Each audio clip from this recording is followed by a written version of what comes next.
Okay, here's your wonderful glass top stove that you thought would be fantastic to just wipe down. You bought all the blades, you bought all the fancy cleaners, and lo and behold, that residue right there that's stuck on, that's not coming off, is kicking your butt.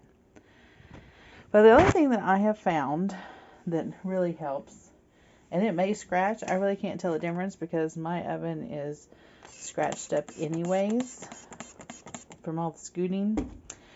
So I just spray some water. I have in a spray bottle that's got vinegar, a little dish soap, a little concoction or whatever, and you want a dishwasher pod. This is just a cheap dishwasher, the dry one, not a gelled one.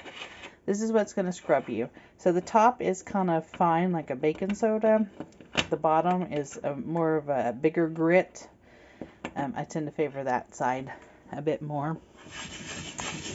And you just scrub. Scrub, scrub, scrub. And in your scrubbing, of course, you will have to feel, because you can feel the cook-on stuff, and you can feel when it starts to scrub away. So when you have your time, and of course I will flip over too, because both sides have their advantages. And we don't have time to do this every night, do we, ladies? We got husbands, we got kids, we got homework, we got all this stuff going on. We're not cleaning up our stove after we cook breakfast. We couldn't even if we wanted to, because it's still hot forever, right? So you don't have time to do this in between waiting for things to cool down and your everyday chores. So when you're doing like your spring cleaning, or you just got some extra time to devote to your oven, your stove, this is what you do. Let me get my rag over here.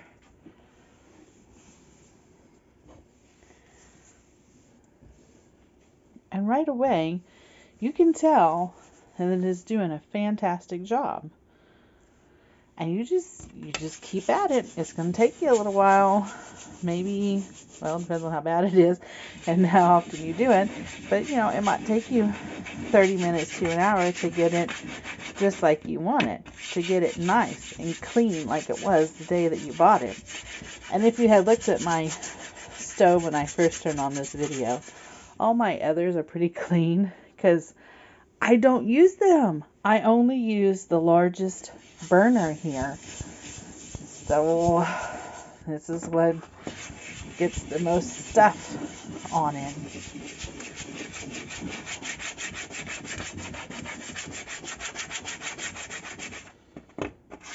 Who uses all their burners? Those who don't have microwaves. That's who.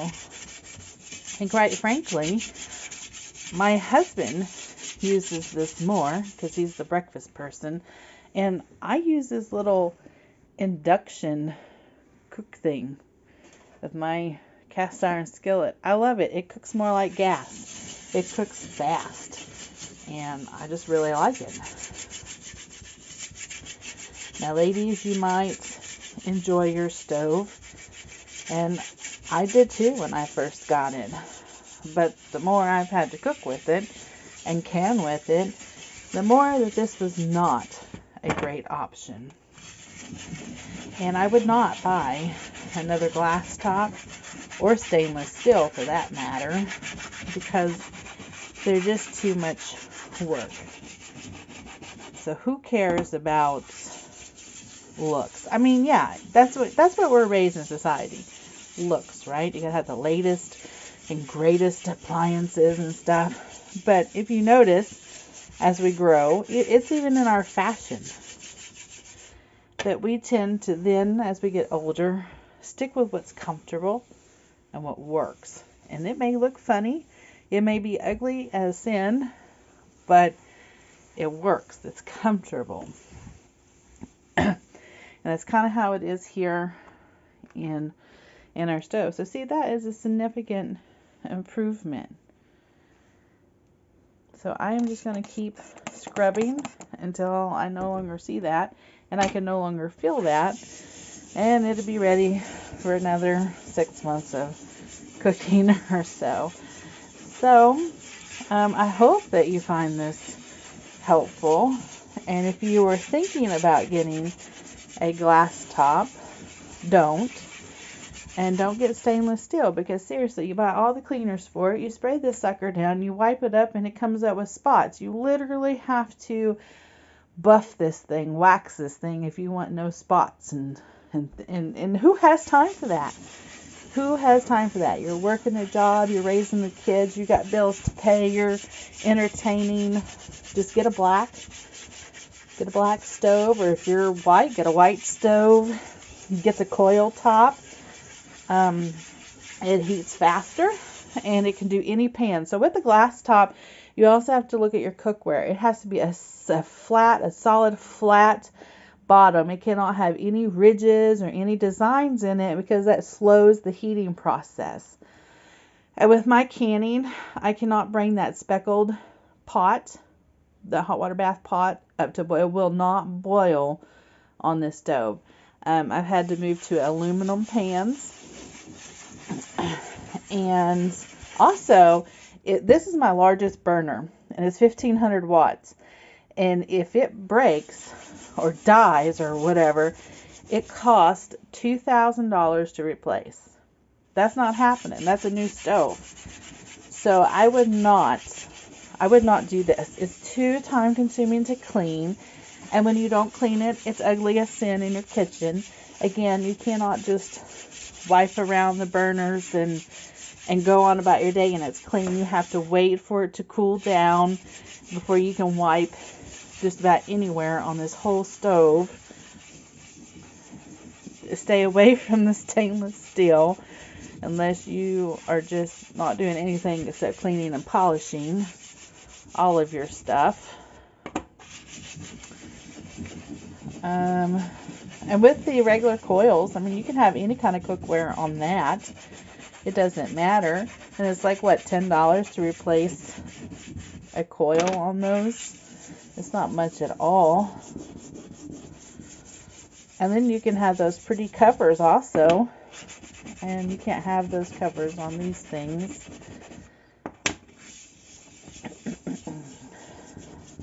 Yeah, so as far as making it shiny,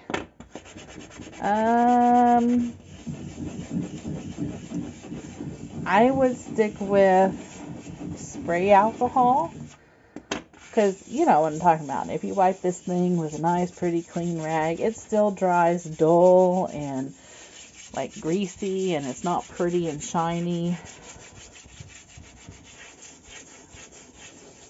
It'll take me a long time to really get into this fine stuff here. But when you're done, and it has, well, like right here, this is very dull. I wiped it down. It's very dull. You still see some grease on here, and that's just how it is.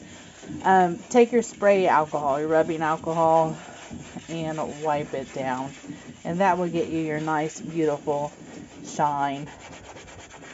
Probably should do it like windows and not use cloth, but use a coffee filter or newspaper, something like that, so that you don't have the laundry soap residue that just goes all over your stuff.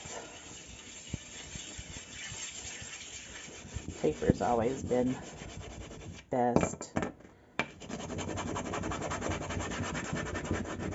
And some of these things you're not going to get up, because I swear it's like an imperfection deep within that, because you can't feel it, but you can see it, and it doesn't seem to really want to scrub up, so it may be deep within. Now, I've had my stove for 6 or 7 years, and I have tried to trade it. Nobody wants it. I don't blame them, because it's just too much to take care of. But after my first few years of babying this thing, I decided I didn't care about scratches, and I was just going to try everything that I could to try to get this up. And so, yeah, I've tried the the barkeepers. I tried the cleaners themselves for this stove, baking soda, baking powder, vinegar, the different razor blades. And the best thing that I have found has been the dishwasher pod. And it was just, I got nothing to lose. I'm going to go ahead and give it a try. And I was pleasantly surprised with how it turned out.